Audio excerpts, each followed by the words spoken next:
بسم الله الرحمن الرحيم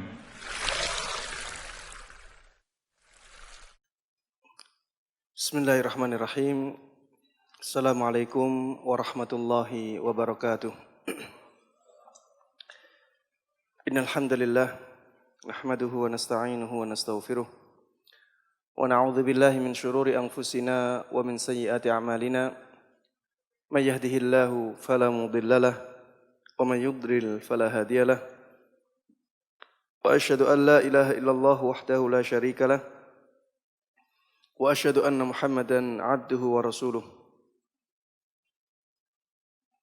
اللهم صل وسلم وبارك وأنعم على عبدك ورسولك محمد وعلى آله وصحبه ومن تبعهم بإحسان إلى يوم الدين إخوتي وأخواتي في الله أعزني الله وإياكم. Marilah kita terus meningkatkan rasa syukur kita kepada Allah Subhanahu wa taala yang alhamdulillah Allah Subhanahu wa taala menyampaikan kita di waktu yang mulia ini.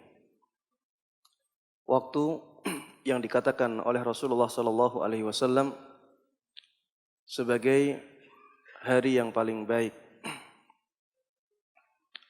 10 hari pertama bulan Dzulhijjah.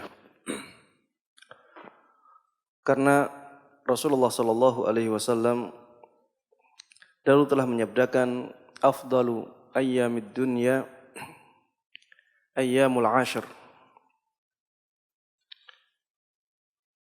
Hari-hari di dunia ini yang paling mulia adalah hari-hari 10 ini, yaitu 10 hari pertama bulan Dzulhijjah.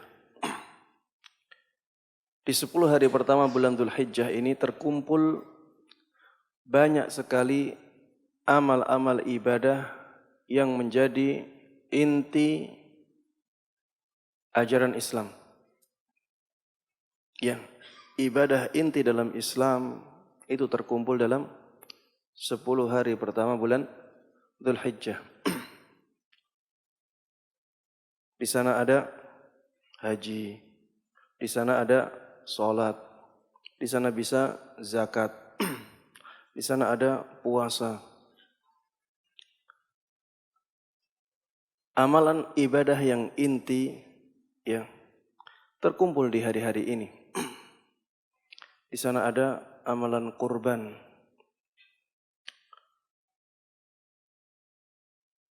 Yang hal ini tidak terkumpul di hari-hari yang lainnya. Ada puasa Arafah di tanggal ke-9 yang keutamaannya bisa menghapuskan dosa setahun sebelumnya dan setahun setelahnya. Keutamaan yang sangat besar. Bahkan amalan-amalan ibadah, ya apapun amalan ibadah tersebut yang dilakukan di hari-hari ini lebih dicintai oleh Allah Subhanahu wa taala melebihi jihad fisabilillah. Kata Ibnu Rajab rahimahullahu taala, beliau mengatakan apabila amalan-amalan tersebut lebih dicintai oleh Allah, maka itu berarti amalan tersebut lebih mulia di sisinya. Apabila amalan-amalan tersebut lebih dicintai oleh Allah, berarti amalan-amalan tersebut lebih mulia di sisinya. Berarti amalan-amalan ibadah yang dilakukan di hari-hari ini lebih mulia daripada jihad fisabilillah yang dikatakan oleh Rasulullah sallallahu alaihi wasallam wa dzirwatu sanamihil jihadu fisabilillah. Puncaknya agama Islam itu adalah amalan jihad fisabilillah. Jihad yang sangat mulia tersebut ternyata masih kalah dengan amalan-amalan ibadah yang kita lakukan di 10 hari pertama bulan Dzulhijjah. Rasulullah sallallahu alaihi wasallam dulu telah bersabda, "Ma min ayyamin al-'amalu salihu fihin ahabbu ila Allah min hadhil ayyamil 'ashr. Tidak ada amalan yang lebih dicintai oleh Allah Subhanahu wa taala melebihi amalan saleh yang dilakukan di 10 hari ini. Maksudnya 10 hari pertama bulan Dzulhijjah. Karena para sahabat tahu bahwa jihad adalah puncaknya ajaran Islam, maka para sahabat bertanya, "Walal jihadu fi sabilillah?" Meskipun amalan tersebut jihad, wahai Rasulullah sallallahu alaihi wasallam, Rasulullah mengatakan walal jihadu fi sabilillah. Meskipun amalan saleh tersebut yang dilakukan di waktu lain adalah jihad fi sabilillah, illa rajulan kharaja bimalihi kharaja binafsihi wa malihi wa lam yarji' min dzalika bi syai'. Kecuali orang yang dia keluar dari rumahnya untuk berjihad fisabilillah, dia membawa hartanya, membawa jiwanya, kemudian setelah itu gugur di medan pertempuran, gugur di medan perang dalam keadaan syahid. Orang tersebut, ya amalan orang tersebut baru lebih mulia daripada amalan ibadah yang dilakukan di 10 hari pertama bulan Dzulhijjah, ya. Jadi jangan sia-siakan waktu yang singkat ini. Tinggal berapa hari lagi? Tinggal 8 hari lagi. Ya, banyaklah membaca Al-Quran di hari-hari ini. Banyaklah untuk bersedekah di hari-hari ini. Ya, banyaklah untuk berinfak di hari-hari ini. Banyaklah salat-salat sunnah, salat-salat wajibnya dirajinkan. Ke masjidnya dikuatkan. Banyaklah untuk berzikir. Rasulullah sallallahu alaihi wasallam setelah menyebutkan keutamaan amalan yang dilakukan di 10 hari pertama bulan Dzulhijjah, beliau mengatakan fa'akthiru fihinna minat tahlili wat takbiri wat tahmid. Maka perbanyaklah di hari-hari ini untuk membaca tahlil la ilaha illallah, untuk membaca takbir Allahu Akbar, untuk membaca tahmid alhamdulillah atau walillahil hamd. Di sini Rasulullah sallallahu alaihi wasallam memerintahkan kita untuk memperbanyak zikir ini. Kalau kita ya mudahnya menyebutnya dengan takbiran. Di takbiran tersebut ada apa? Ada tahlilnya, yaitu la ilaha illallahnya, ada takbirnya Allahu Akbar, ada walillahil hamd, yaitu tahmid. Allahu Akbar, la ilaha illallah, Allahu Akbar, walillahil hamd. Rasulullah memerintahkan kita untuk memperbanyak zikir ini di hari-hari ini. Jadi zikir ini ia tidak harus menunggu hari raya, tapi dimulai ketika masuknya bulan Dzulhijjah. Perbedaan di antara keduanya adalah zikir ini disunahkan untuk diperbanyak di awal-awal bulan Dzulhijjah sebelum hari raya, itu secara mutlak, tidak terbatas waktu dan tidak terbatas tempat. Ya. Di semua waktu kita disunahkan untuk membaca atau memperbanyak zikir ini di hari-hari pertama bulan Dzulhijjah, 10 hari pertama bulan Dzulhijjah.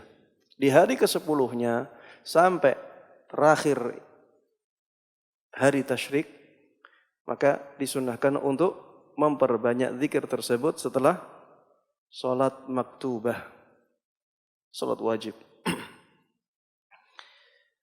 Saking mulianya 10 hari pertama bulan Dzulhijjah ini, sampai-sampai Allah menjadikannya sebagai objek sumpah. Allah itu maha agung, Allah itu maha besar, Allah itu maha mulia, Allah itu maha suci. Ketika bersumpah dengan sesuatu, maka menunjukkan kemuliaan sesuatu tersebut, bahwa itu sangat tinggi kedudukannya di sisi Allah subhanahu wa ta'ala. Allah berfirman di surat Al-Fajr, wal fajr walayalin ashar.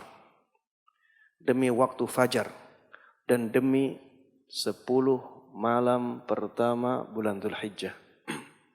Ayatnya yang mengatakan dan malam-malam yang berjumlah 10. Mayoritas ulama tafsir menafsirkan bahwa yang dimaksud dengan 10 malam tersebut adalah 10 malam pertama bulan Dzulhijjah. Dan ini bantahan, ya, bisa dijadikan sebagai bantahan pendapat yang mengatakan bahwa keutamaan 10 hari pertama bulan Dzulhijjah hanya berkaitan dengan siangnya saja. Karena apa? Karena ternyata Allah Subhanahu wa taala bersumpah dengan malamnya. Allah Subhanahu wa taala bersumpah dengan malamnya. Itu menunjukkan bahwa keutamaan 10 hari pertama bulan Dzulhijjah itu mencakup malamnya juga. Bahwa malam 10 hari pertama bulan Dzulhijjah itu juga sangat mulia di sisi Allah Subhanahu wa taala. Adapun masalah apakah yang lebih utama 10 malam pertama bulan Dzulhijjah ataukah 10 malam terakhir bulan Ramadan, maka ini masalah lain. Ya, di sini ada perbedaan pendapat di kalangan para ulama, namun pendapat yang kuat adalah bahwa 10 malam terakhir bulan Ramadan lebih mulia daripada 10 malam pertama bulan Dzulhijjah. Kenapa? Karena adanya dalil lain bahwa di 10 malam terakhir bulan Ramadan itulah ada malam apa? Lailatul Qadar, malam yang paling mulia di sepanjang tahun. Makanya kita kecualikan 10 malam terakhir bulan Ramadan karena ada dalil. Selain 10 malam terakhir bulan Ramadan, maka 10 malam pertama bulan Dzulhijjah lebih mulia. Adapun siangnya maka umum, ya. Walaupun 10 hari terakhir bulan Ramadan, tetap 10 hari pertama bulan Dzulhijjah lebih mulia di sisi Allah Subhanahu wa taala karena tidak adanya dalil yang mengkhususkan hal tersebut. Taib.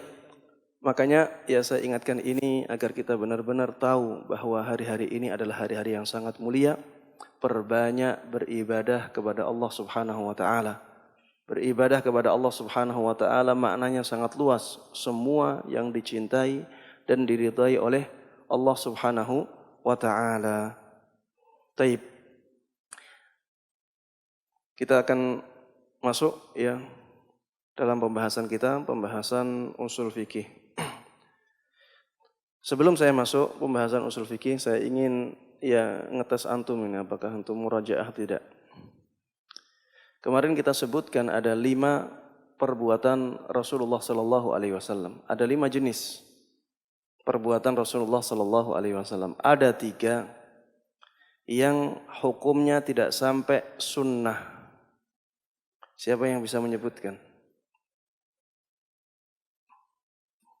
Ada hadiahnya ini. Semangat langsung. Taib. 3 perbuatan Rasulullah sallallahu alaihi wasallam yang hukumnya tidak sampai sunnah.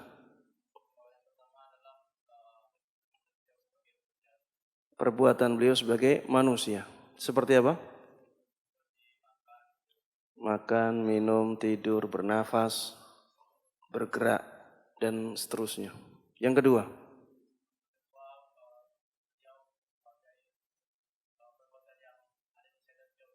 perbuatan yang masuk dalam kategori adat istiadat. Beliau melakukannya karena mengikuti adat kebiasaan masyarakatnya yang tidak bertentangan dengan syariat. Taib. Contohnya apa? Bentuk pakaian beliau. Contohnya lagi? Makanan. Ya, jenis makanan beliau. Beliau makan tamar, bukan berarti kita sunnah setiap hari makan kurma. Ya. Beliau makanannya misalnya roti. Bukan berarti makan roti itu sunnah. Karena apa? Karena memang kebiasaan di masyarakat beliau makan roti. Ya. Yang ketiga apa? Perbuatan beliau yang menjadi kekhususan beliau, ya keistimewaan beliau sebagai seorang rasul, sebagai seorang nabi. Istri, kenapa antum sebutkan itu yang pertama? Taib. Istri beliau lebih dari 4, ya. Ada lagi? Wisal. Puasa wisal. Ada lagi? Salat tahajud wajib bagi beliau karena diperintahkan oleh Allah Subhanahu wa taala. Ada lagi?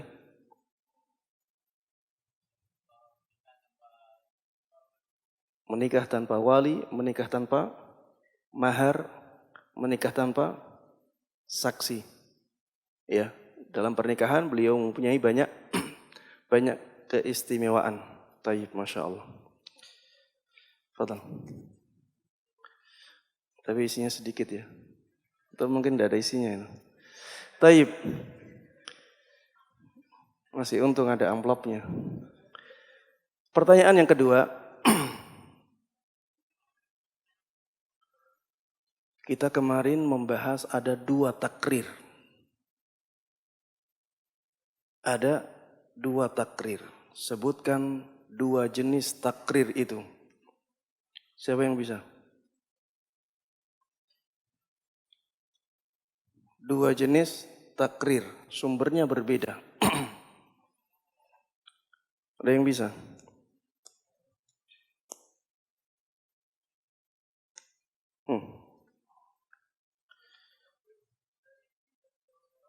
Takrir dari Nabi kita Muhammad SAW. Contohnya apa kemarin?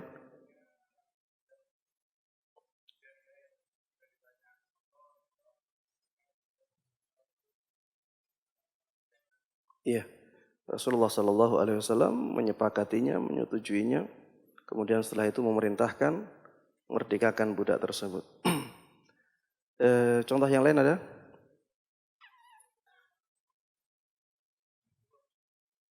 Contoh yang lain dari ini, takrir yang seperti ada seorang sahabat yang membaca surat Al-Ikhlas, diulang-ulang dalam setiap rakaat. Ya. Rasulullah SAW ya mengiyakan hal tersebut, tidak mengingkarinya. Bahkan menyampaikan kepada sahabat yang memberikan info kepada beliau untuk menyampaikan kepada dirinya bahwa Allah Subhanahu wa taala mencintai dia karena kecintaannya terhadap surat Al-Ikhlas. Taib. Takrir yang kedua apa? Takrir yang kedua dari Allah Subhanahu wa taala. Contohnya?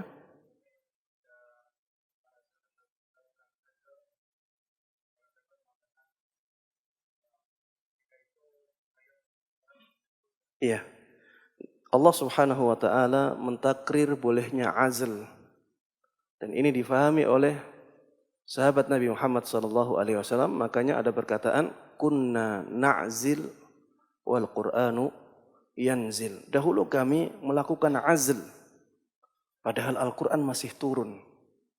Kalau azl ya itu dilarang di dalam Islam ya, maka tentunya Allah Subhanahu wa taala tidak akan mendiamkannya. Akan ada wahyu yang menjelaskan hal tersebut ya. 2 takrir ini sama-sama hujjah. 2 takrir ini sama-sama hujjah, bisa dijadikan sebagai sandaran hukum. Sehingga apapun yang terjadi di zaman Nabi Muhammad SAW, di tengah-tengah kaum muslimin dan tidak ada dalil yang melarangnya, maka itu menunjukkan bahwa hal itu minimal dibolehkan. Hal itu minimal dibolehkan. Taib. Fadhal, Masya Allah. Barakallahu fiik.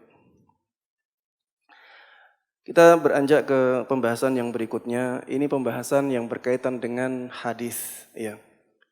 Kenapa usuliyun atau ahli usul fikih membahas atau menyinggung tentang pembahasan hadis? Karena seorang usuli dia harus bisa berdalil dengan baik.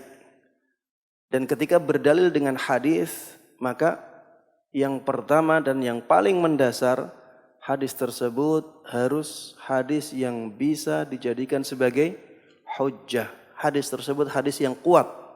bisa dijadikan sebagai sandaran hukum. Makanya para ahli usul fikih membahas masalah ini.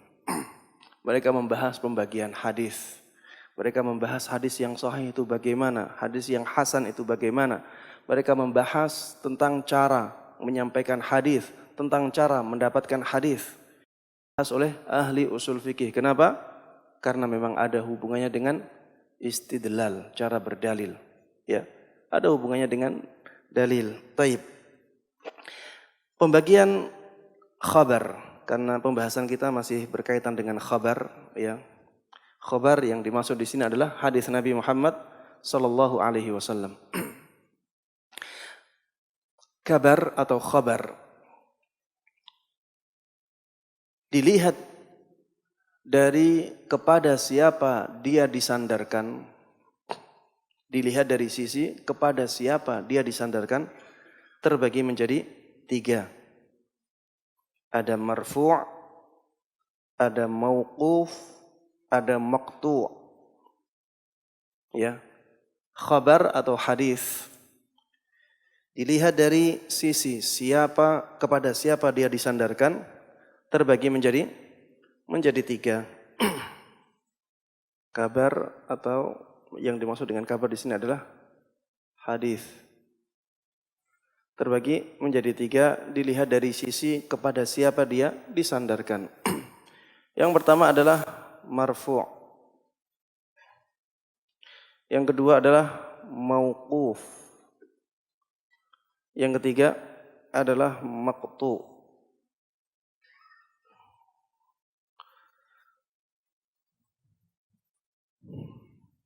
Marfu' disebutkan oleh Syekh Utsaimin rahimahullahu taala, ma udhifa ila Nabi sallallahu alaihi wasallam haqiqatan aw hukma. Semua yang disandarkan kepada Rasulullah sallallahu alaihi wasallam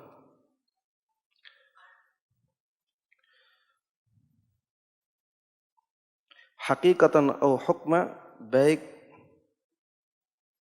secara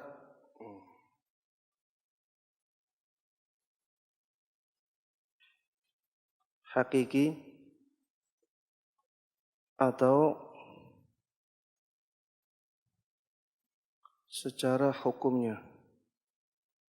Maksudnya secara hukumnya ini dianggap, ya. Sebenarnya tidak disandarkan kepada beliau, tapi dianggap disandarkan kepada beliau. Semua yang disandarkan kepada Rasulullah sallallahu alaihi wasallam baik secara hakiki atau secara hukum. Contohnya misalnya, ya, secara hakiki kana Nabi sallallahu alaihi wasallam atau kana Nabi sallallahu alaihi wasallam qada bil yamini ma'asy syahid. Atau qada Nabi sallallahu alaihi wasallam bil yamini ma'asy syahid. Bahwa Rasulullah sallallahu alaihi wasallam pernah memutuskan masalah harta, ya, dengan sumpah dan saksi. Jadi satu saksi, yang satu sumpahnya orang yang mengaku. Sumpah dengan saksi ini disandarkan kepada Rasulullah sallallahu alaihi wasallam secara hakiki. Atau perkataan Nabi Muhammad sallallahu alaihi wasallam misalnya, "Shallu kama raaitumuni usolli." Salatlah kalian sebagaimana aku salat. Disandarkan langsung secara hakiki memang. Yang kedua secara hukum, ya. Secara hukum seperti yang disandarkan kepada sunnah beliau. Yang disandarkan kepada sunnah beliau. Misalnya dengan mengatakan hadhihi sunnatu Muhammadin sallallahu alaihi wasallam. Atau mengatakan sunnatu nabiyyikum. Ketika misalnya sahabat, ya, ditanya tentang suatu masalah, sahabat tersebut menjawab dengan jawaban seperti ini. Sunnatun nabiyyikum. Atau disandarkan kepada masanya. Dahulu kami di masa Rasulullah sallallahu alaihi wasallam melakukan ini dan itu. Ini dihukumi marfu' tapi secara hukum dianggap atau dihukumi sebagai hadis. Walaupun tidak disandarkan kepada beliau secara langsung, tapi disandarkan kepada masanya beliau, zamannya beliau. Maka bisa dianggap sebagai hadis yang marfu'. Yang kedua mauquf, ya.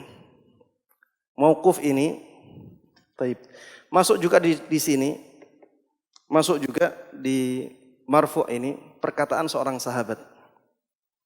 Apabila seorang sahabat mengatakan kami pernah dilarang atau kami pernah diperintahkan, tidak disebutkan nabinya. Kami dulu diperintah seperti ini, kami dulu dilarang seperti ini. Tidak ada kami dulu diperintahkan oleh nabi seperti ini, tidak. Tapi kata-katanya umirna bikadza, nuhina an kadza. Kami diperintah seperti ini, kami dilarang seperti ini. Maka itu dianggap sebagai marfu'. Ya. Kenapa demikian? Karena kemungkinan besar yang memerintahkan para sahabat siapa? Rasulullah sallallahu alaihi wasallam. Kemungkinan besar yang melarang mereka Rasulullah sallallahu alaihi wasallam.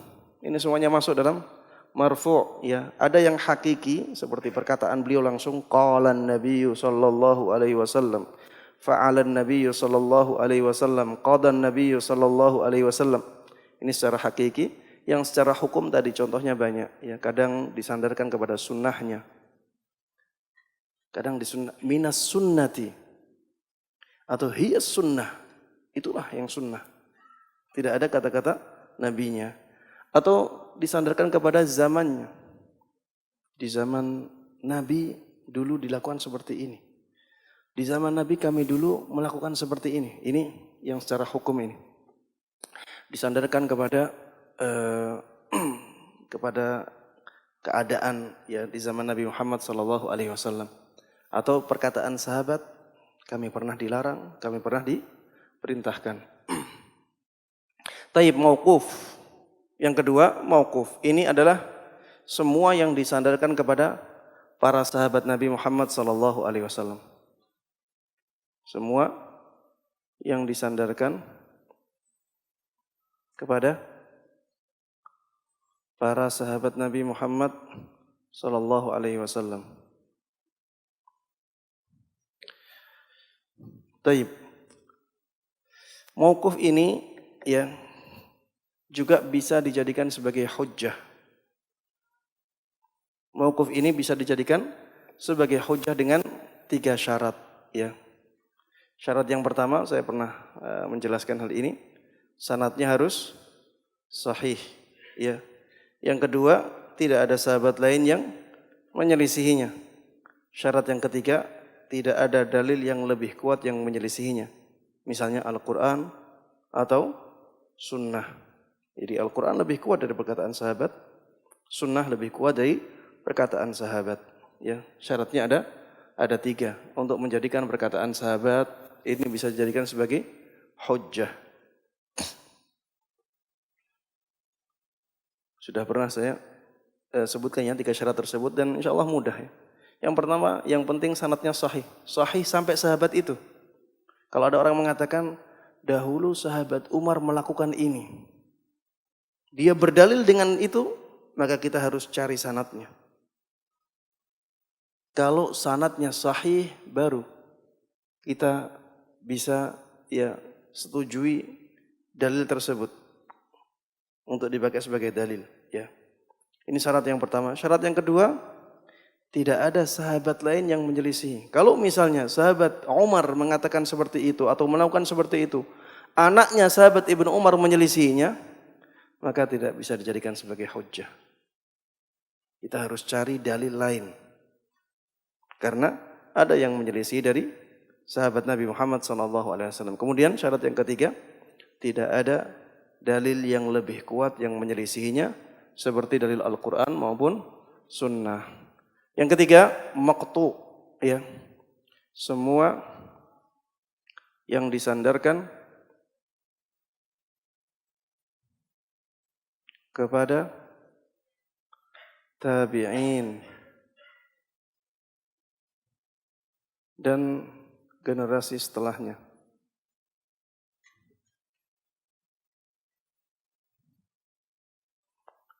Semua yang disandarkan kepada para tabi'in dan generasi setelahnya. Maqtu ini tidak bisa dijadikan sebagai hujjah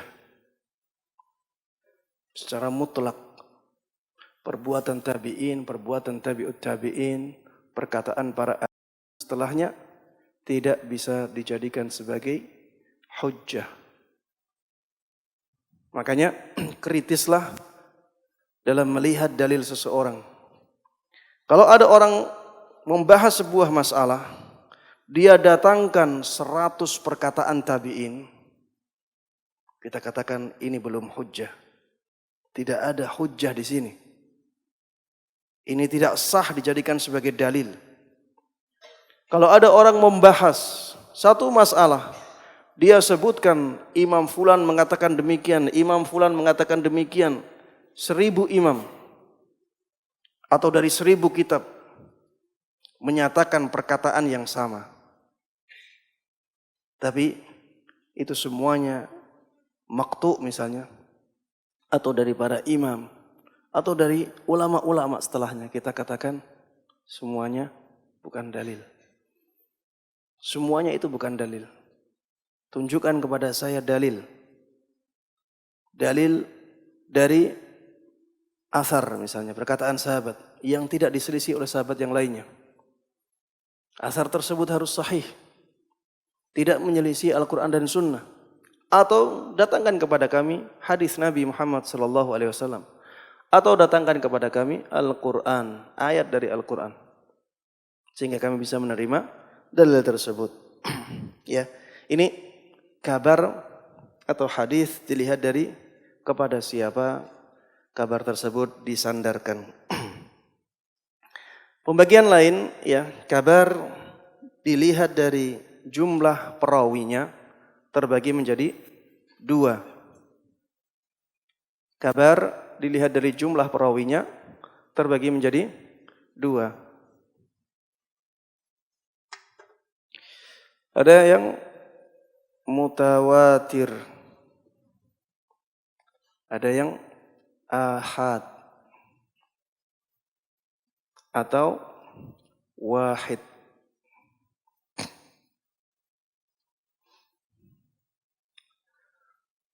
Ada yang mutawatir, ada yang ahad. Apa kabar yang mutawatir?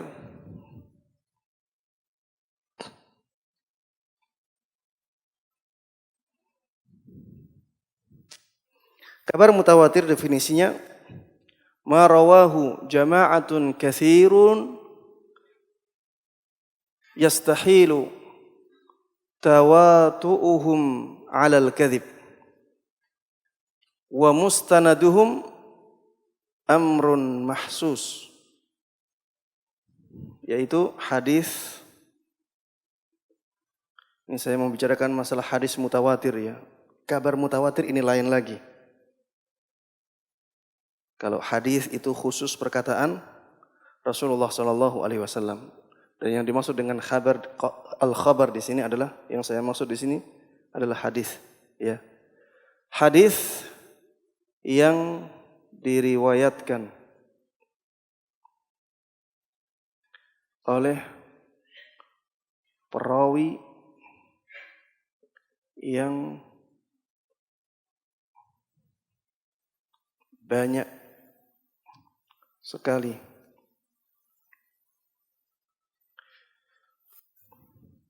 Yang secara adat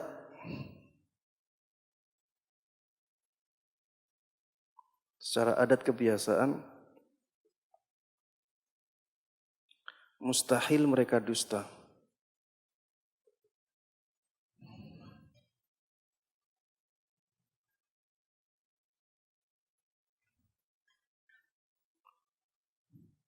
dan sandaran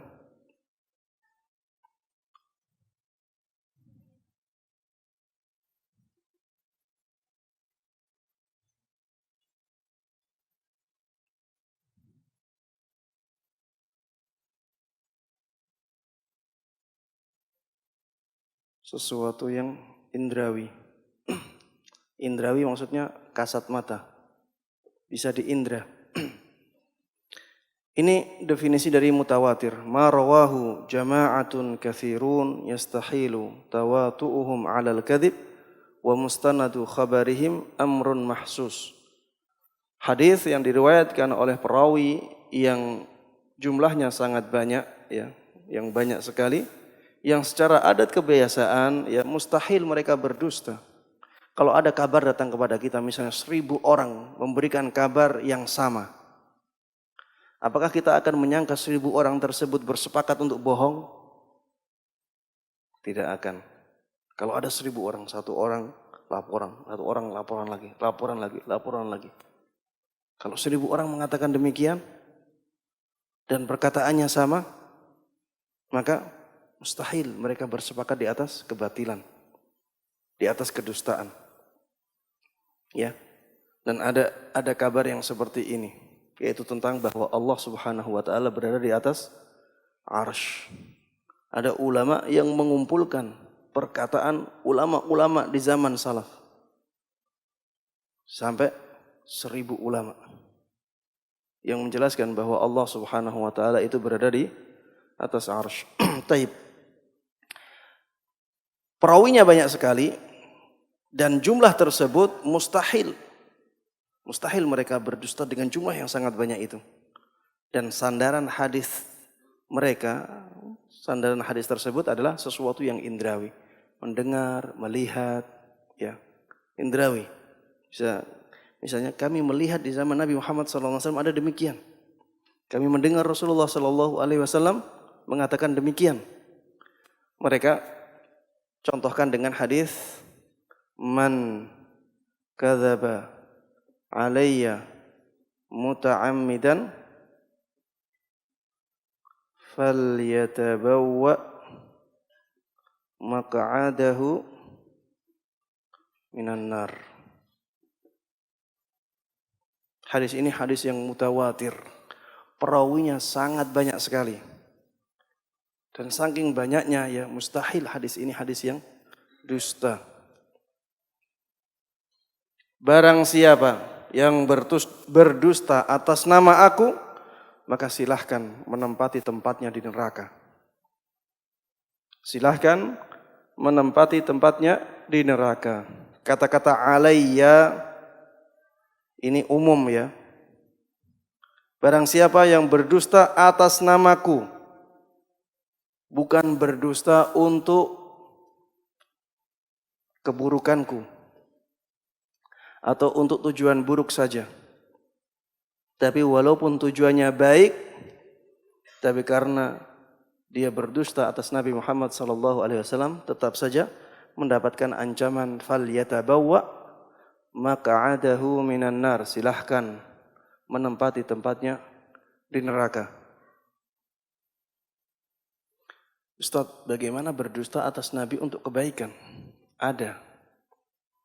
Misalnya orang-orang yang membuat-buat hadis tentang fadilah surat-surat Al-Quran. Bukan semuanya ya, tidak semuanya fadilah tentang surat Al-Quran itu palsu. Tapi banyak yang palsu. Banyak yang palsu.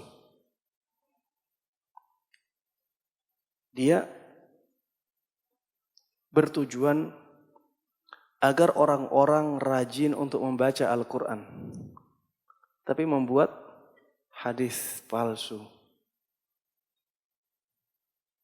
Makanya berhati-hati untuk menyandarkan sebuah perkataan kepada Rasulullah sallallahu alaihi wasallam. Karena ancamannya sangat mengerikan dan itu dosa besar. Ini ya contohnya. Ini mutawatir yang lafzi, lafalnya mutawatir, redaksinya benar-benar seperti ini. Ada jenis kedua mutawatir adalah mutawatir maknawi. Ya, ini jenis yang pertama, yaitu jenis mutawatir lafzi. Lafalnya memang mutawatir, redaksinya memang mutawatir. Ada yang mutawatir tapi maknawi, atau mutawatir hukmi. Dia mutawatir tapi lafalnya berbeda-beda, maknanya sama. Maknanya mengerucut pada satu maksud. Seperti misalnya mengangkat tangannya Rasulullah Sallallahu Alaihi Wasallam ketika sholat. Bahwa Rasulullah Sallallahu Alaihi Wasallam ketika takbir di dalam sholat, beliau mengangkat tangan. Ya, ini mutawatir, tapi mutawatirnya bukan lafalnya. Hadisnya banyak sekali, tapi lafalnya berbeda-beda. Tapi maknanya mengarah pada satu makna, bahwa Rasulullah Sallallahu Alaihi Wasallam dahulu ketika sholat, beliau mengangkat tangan. Ikhwati wa akhwati fillah, a'azzani Allah wa iyyakum. Meneruskan pembahasan kita tentang pembagian khabar. Dilihat dari sisi banyaknya perawi yang meriwayatkan hadis tersebut. Kita sudah jelaskan bahwa dari sisi ini, ya, kabar atau hadis bisa terbagi menjadi dua. Yang pertama hadis mutawatir, ya. Hadis mutawatir, hadis yang diriwayatkan oleh perawi yang jumlahnya sangat banyak sekali. Jumlah tersebut secara adat, ya, mustahil, ya, ada kedustaan di dalamnya. Dan orang-orang tersebut menyandarkan kabarnya atau hadis tersebut kepada sesuatu yang kasat mata, sesuatu yang indrawi, bisa dirasakan. Penglihatan, pendengaran, ya. Inilah hadis mutawatir. Kemudian hadis mutawatir ini terbagi menjadi dua, ada yang mutawatir lafzi, ada yang mutawatir maknawi. Mutawatir lafzi maksudnya secara redaksi memang seperti itu. Dari banyak perawi tersebut menyampaikan hadis dengan redaksi yang sama. Man kadzaba alayya muta'ammidan falyatabawwa maq'adahu minan nar. Kemudian yang kedua adalah mutawatir maknawi. Banyak sekali kabar yang menunjukkan pada satu makna. Contohnya seperti bahwa Rasulullah sallallahu alaihi wasallam dahulu ketika salat, ya, beliau mengangkat tangannya, ya. Ketika takbir, beliau mengangkat tangannya. Berpindah dari satu rukun ke rukun yang lainnya, ya, beliau mengangkat tangan kecuali pada tempat-tempat yang dikecualikan. Seperti misalnya dari i'tidal ke ruku, ya, beliau tidak mengangkat tangan dari i'tidal ke sujud. Kemudian dari sujud ke duduk tidak mengangkat tangan, dari duduk ke sujud tidak mengangkat tangan, ya. Taib. Yang kedua adalah hadis ahad atau hadis wahid. Kalau ada istilah khabar wahid, khabarul wahid atau khabar ahad, ya, ini maknanya sama, ya. Didefinisikan oleh para ulama, ya, di antara definisi mereka adalah definisi yang mengatakan ma siwal mutawatir. Ya, hadis yang selain hadis mutawatir. Hadis yang bukan mutawatir.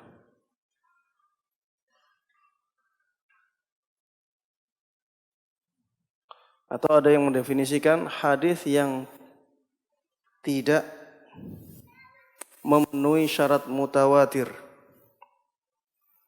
Hadis yang tidak memenuhi syarat mutawatir. Intinya selain hadis mutawatir itulah hadis ahad. Hadis mutawatir ini sedikit, ya. Saya juga sepertinya pernah menjelaskan ini. hadis mutawatir ini sangat sedikit sekali.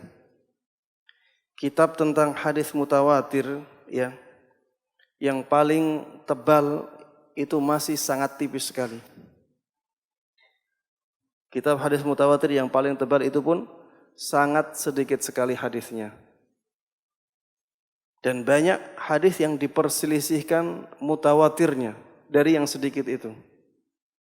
Makanya kalau ada yang mengatakan kami tidak menerima kecuali hadis yang mutawatir. Maknanya apa? Dia menolak hadis yang sangat banyak sekali. Itu sangat berbahaya. Ya, orang yang mengatakan saya tidak menerima kecuali hadis mutawatir karena itulah yang benar-benar bisa dipastikan dari Nabi kita Muhammad SAW. Karena mustahil jumlah yang sangat banyak itu kedustaan. Ingatlah, ini kelihatannya logis, tapi sebenarnya dia ingin membuang ya ribuan hadis yang ahad ya. Taib. Hadis ahad ini terbagi menjadi 3. Hadis ahad ini terbagi menjadi 3. Dilihat dari kekuatan sanadnya. Ada hadis yang sahih, ada hadis yang hasan, ya, ada hadis yang dhaif. Hadis dhaif ini banyak sekali macamnya, ya, tidak usah kita bahas, ya. Ada hadis misalnya mursal, ada hadis mu'dhal, ya. Nanti di sini banyak sekali, ya. Intinya selain sahih dan selain hasan dia dhaif, ada hadis yang syadz. Taib, apa yang dimaksud dengan hadis yang sahih? Hadis yang sahih sebagaimana disebutkan oleh Syekh Utsaimin rahimahullahu taala dalam kitabnya ini, ma naqalahu adlun tammud dhabti bi sanadin muttasil wa khala minasyududzi wal illatil qadihah. Kalau ada yang mengatakan ini hadisnya sahih, berarti maksudnya adalah kategori hadis sahih ini. Hadis yang diriwayatkan oleh seorang perawi yang adil. Adil ini bukan adil dalam bahasa Indonesia. Adil ini bukan adil dalam bahasa Indonesia. Seorang ahli hadis memberikan atau membuat istilah adil ini untuk orang yang Islam, balik, akil, kemudian tidak fasik, orang tersebut saleh dan menjaga muru'ahnya. Ada berapa syarat? 5. Orangnya muslim, orangnya balik, berakal, kemudian saleh, tidak fasik dia. Kemudian menjaga muru'ah. Muru'ah dalam bahasa Indonesia marwah. Ya, menjaga kehormatan, menjaga kewibawaan, menjaga kemuliaannya di dalam masyarakat. Ya, dulu ya ada muru'ah yang sangat tinggi di zaman salaf. Ya, misalnya tidak menutup kepala, itu muru'ah di zaman dulu. Tidak menutup kepala itu muru'ah. Makan di pinggir jalan di zaman dulu itu muru'ah. Ya banyak sekali ya muru'ah yang tidak terbayang di pikiran kita di zaman ini. Kalau muru'ah ini tidak dijaga, maka dia tidak dikatakan adil. Tidak dikatakan adil, makanya persyaratan perawi itu sangat berat. Taib. Tammud dhabti. Hafalannya, kekuatan hafalannya sempurna. Atau keakuratan hafalannya tinggi. Jadi ketika meriwayatkan di hari ini sama dengan ketika meriwayatkan di hari kemarin, sama dengan ketika meriwayatkan di hari esok. Akurat hafalannya dan keakuratannya sempurna. Tentunya kesempurnaannya nanti bertingkat-tingkat ya. Kemudian wa khala bisanadin muttasil, sanatnya harus bersambung, benar-benar bersambung dari seorang perawi ini kepada Rasulullah sallallahu alaihi wasallam. Misalnya Sahih Bukhari dari Imam Bukhari kepada Rasulullah sallallahu alaihi wasallam harus bersambung. Kemudian khala minasyududzi wal illatil qadihah. Dan hadis tersebut selamat dari keadaan syadz. Syadz ini arti secara bahasanya ganjil, aneh. Tapi yang dimaksud dengan ulama hadis, yang dimaksud oleh para ulama hadis dengan syadz adalah tidak menyelisihi perawi lain yang lebih kuat. Ya. Jadi hadis selamat dari keadaan syadz. Maksudnya hadis tersebut tidak menyelisih hadis lain yang perawinya lebih kuat. Wal illatil qadihah. Hadis tersebut selamat dari aib yang menjadikan atau mengganggu keabsahan hadis itu. Illah, cacat ini yang dimaksud oleh ahli hadis, cacat di sini adalah cacat yang samar, tidak semua cacat. Cacat yang zahir tidak dinamakan illah oleh ahlul hadis. Yang dimaksud dengan illah di sini adalah cacat yang samar. Kelihatannya bisa sahih, tapi ahli hadis bisa melihat itu ada cacatnya, tapi tidak kelihatan. Inilah yang dimaksud dengan cacat. Jadi hadis yang sahih adalah hadis yang diriwayatkan oleh seorang perawi yang adil, dengan istilahnya para ahli hadis. Keakuratan hafalannya tinggi, ya, dikatakan sempurna di sini, ya. Kemudian sanadnya muttasil, benar-benar bersambung sampai kepada Rasulullah sallallahu alaihi wasallam. Dan selamat dari syadz.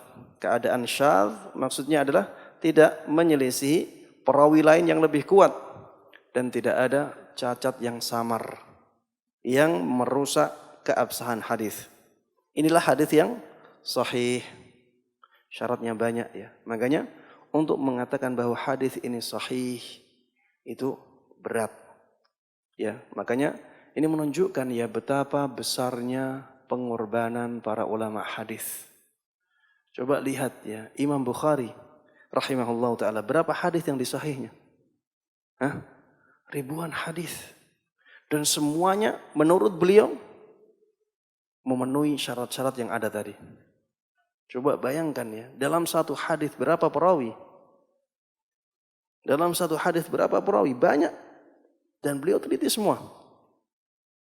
Itu baru Sahih Bukhari, nanti Sahih Muslim, nanti sahih-sahih yang lainnya. Ya, ini pengorbanan para ulama hadis itu sangat berat sekali. Ya, makanya mereka sangat mulia di dalam Islam. Ya, sampai sekarang kita sebut-sebut karena memang pengorbanan mereka sangat tinggi untuk Islam. Taib. Yang kedua adalah hadis hasan. Ya, hadis hasan. Hadis hasan didefinisikan oleh Syekh Utsaimin rahimahullahu taala dalam kitabnya ini, ma naqalahu adlun khafifud dhabti bi sanadin muttasil wa khala minasyududzi wal illatil qadihah. Sama ya. Jadi sahih ini syaratnya berapa tadi? Intinya sanadnya muttasil yang pertama ya. Ini syarat sahih. Syaratnya muttasil, bersambung maksudnya, sampai Nabi Muhammad SAW. Kemudian perawinya adil.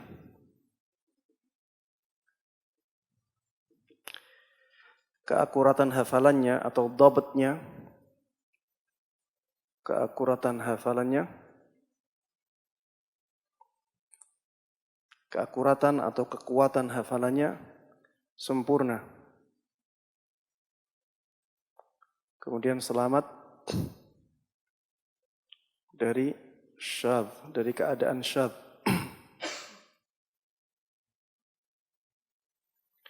Kemudian selamat dari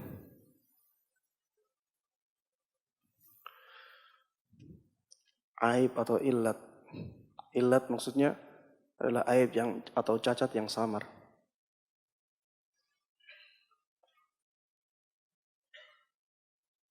Yang merusak keabsahan hadis.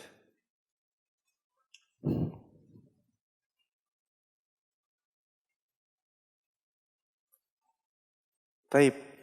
Ini syaratnya hadis sahih seperti ini. Tapi harus diingat ya, kadang-kadang seorang ulama mengatakan hadis ini sahih. Yang dimaksud dengan sahih kadang-kadang bukan istilah ini. Yang dimaksud dengan sahih kadang-kadang adalah makbul sebagai hujjah. Bisa diterima sebagai hujjah. Sehingga kadang-kadang yang dimaksud dengan sahih oleh sebagian ulama adalah sahih dan hasan. Intinya hadis tersebut valid dari Nabi kita Muhammad sallallahu alaihi wasallam, ya.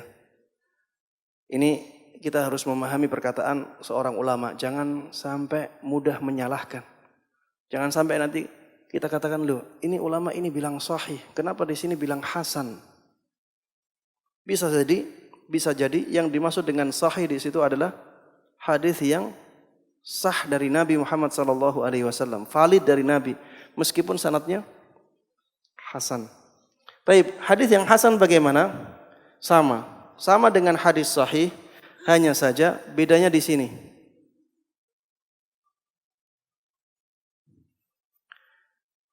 Keakuratan hafalannya di bawah hadis sahih.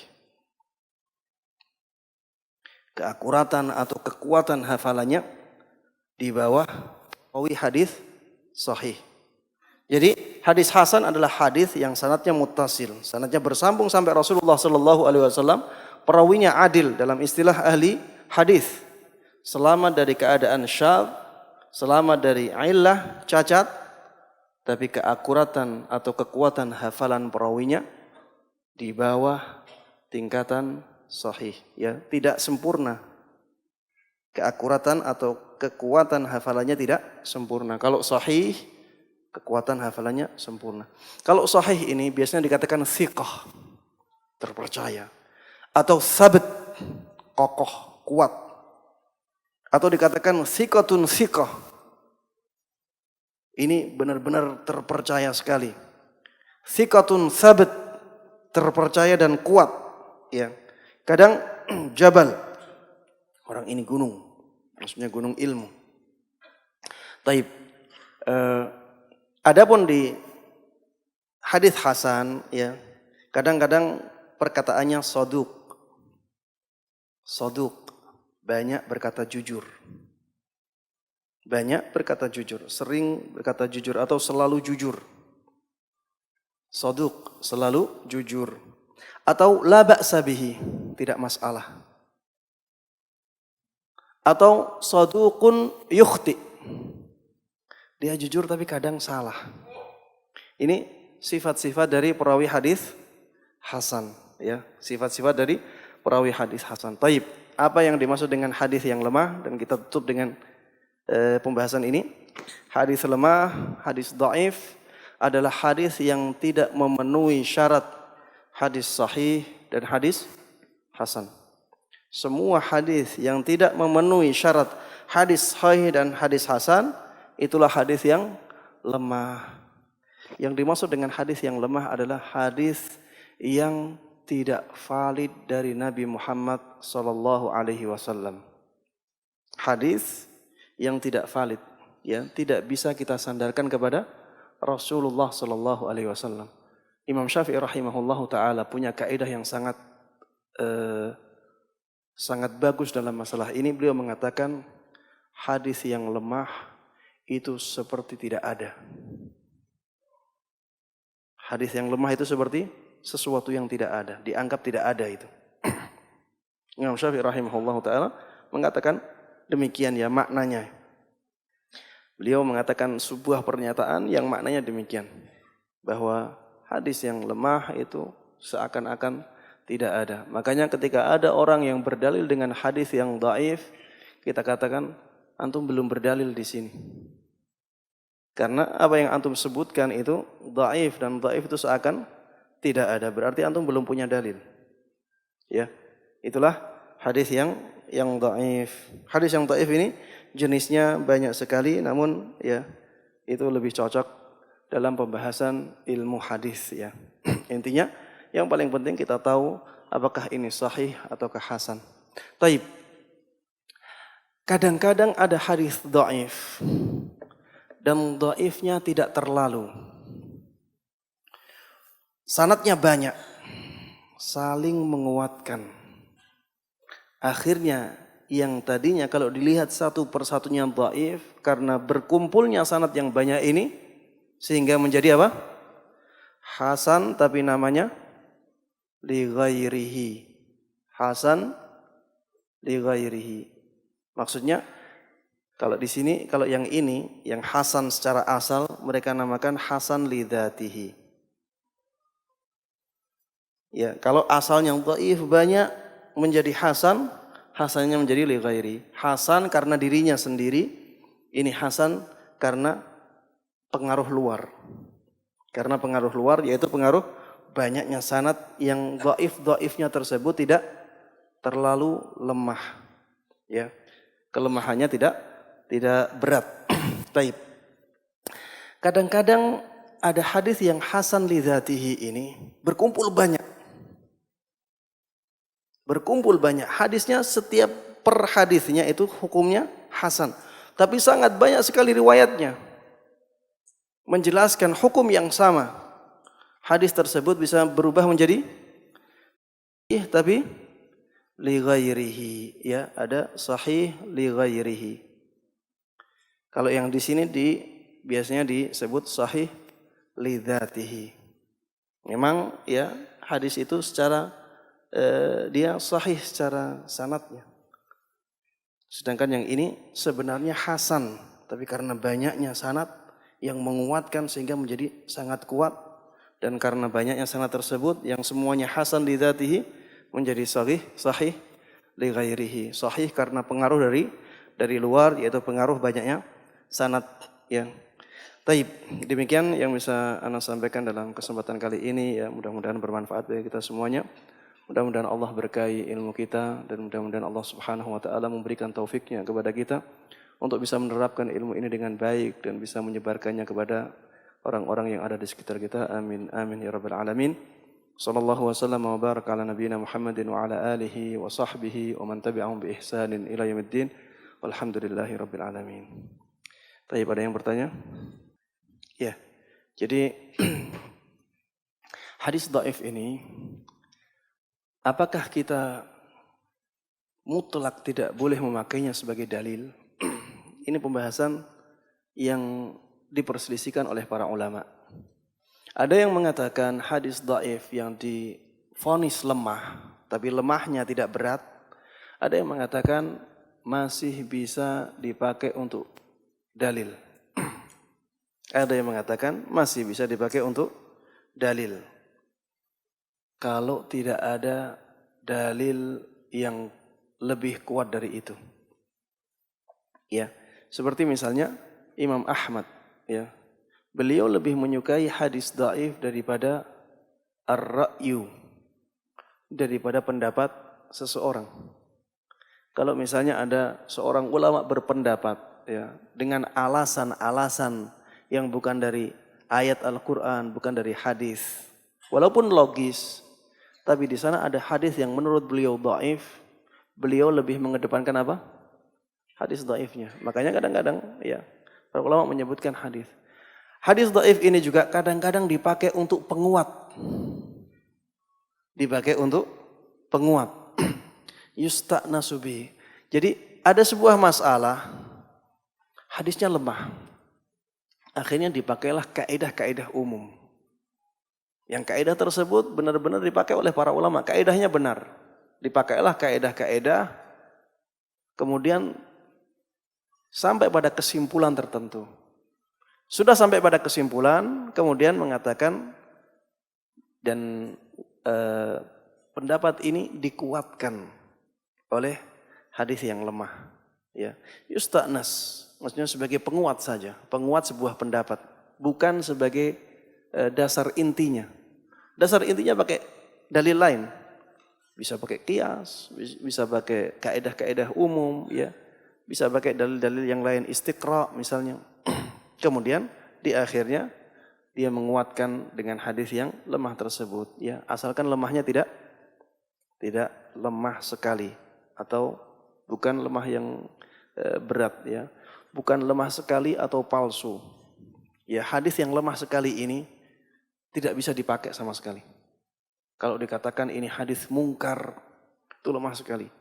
Atau dikatakan dhaif jiddan, lemah sekali. Itu walaupun jumlahnya 100 enggak berguna. Walaupun riwayatnya sampai berjumlah 100 tapi dhaif jiddan semuanya, lemah semua, lemah sekali semuanya, maka tidak menjadi kuat. Atau misalnya ada hadis palsu, perawinya sampai 1000. Tidak ada gunanya. Riwayatnya walaupun berjumlah 1000 tapi semuanya palsu, tidak ada gunanya. Intinya hadis yang lemah sekali, hadis yang palsu ini tidak bisa dikuatkan dan tidak bisa menguatkan. Bisa difahami ya? Dia tidak bisa menguatkan hadis lain dan dia juga tidak bisa diangkat keadaannya. Lemah sekali sudah, enggak berguna. Kemudian yang ketiga, ya, ada yang berpendapat bahwa hadis yang dhaif bisa dipakai untuk menjelaskan fadilah amal yang sudah jelas disyariatkan. Jadi amalan tersebut sudah jelas disyariatkan. Ada dalil-dalil sahih yang menjelaskan disyariatkannya amal itu. Kemudian ada hadis yang menjelaskan keutamaan amalan ini. Tapi lemah. Jadi hadis ini yang lemah ini hanya sebagai penguat saja. Penguat yang menunjukkan kemuliaan amalan itu. Kita pakai hadis ini, kita tinggalkan sama saja keadaan amalannya. Ya, sama saja keadaan amalannya. Seperti misalnya apa? Hadis tentang keutamaan istighfar. Ya, keutamaan istighfar ada yang menyebutkan bahwa orang yang selalu membaca istighfar maka semua perkaranya akan dimudahkan oleh Allah Subhanahu wa taala. Hadisnya lemah. Tapi bukankah memperbanyak istighfar sudah ada dalam hadis yang lain? Iya. Ya. Banyak dan jumhur ulama mengatakan hadis yang demikian ya bisa tidak masalah untuk disampaikan. Asalkan tidak lemah sekali dan asalkan tidak palsu. Ya. Tidak lemah sekali dan tidak palsu. Hadisnya yang dhaif misalnya perawinya majhul misalnya. Perawinya majhul atau misalnya perawinya makbul dan dia menyendiri di situ. Ya, makbul ini derajat yang sangat rendah. Makbul itu seorang perawi yang kalau dia sendiri tidak diterima. Tapi kalau ada menguatkan satu saja diterima. Itu istilah ahli hadis yang makbul. Diterima tapi kalau ada yang mengikuti dia. Maksudnya ada yang sama dengan dia. Baru diterima. Kalau dia sendiri maka tidak diterima. Intinya ada keadaan-keadaan 3 tadi ya. Keadaan yang pertama apa? Sebagai penguat saja. Kemudian keadaan yang kedua,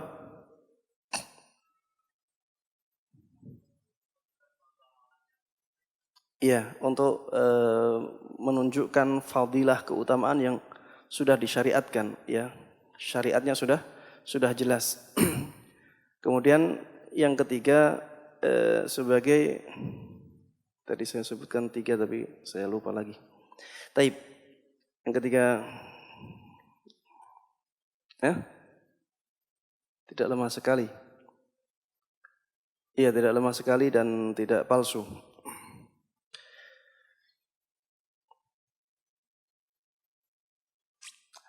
Ada jawaban yang lain untuk menjawab pertanyaan itu. Ada sebagian ulama yang menjelaskan kenapa para ulama masih tetap membukukan hadis yang lemah. Masih tetap membukukan bahkan hadis yang lemah sekali. Bahkan hadis yang palsu dibukukan. Kenapa masih seperti ini? Ya, alasannya banyak. Yang pertama, ya, mereka sudah menyebutkan sanadnya. Mereka sudah menyebutkan sanadnya. Jadi orang yang tahu bahwa sanad itu lemah, dia akan tahu bahwa ini hadis yang lemah. Ini yang pertama. Alasan yang kedua, ya agar mereka tahu bahwa ini itu lemah.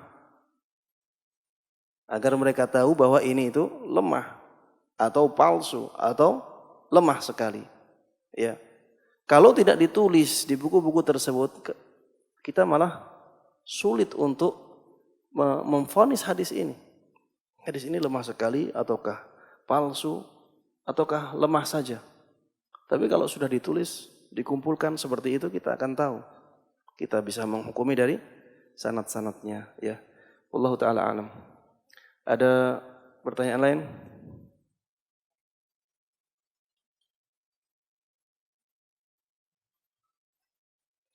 Ada yang bertanya? Kalau tidak ada, sekarang sudah jam 8, ya. Mari kita tutup kajian ini dengan doa kafaratul majlis. Subhanakallahumma wa bihamdik, asyhadu an la ilaha illa anta, astaghfiruka wa atubu ilaik. Assalamualaikum warahmatullahi wabarakatuh.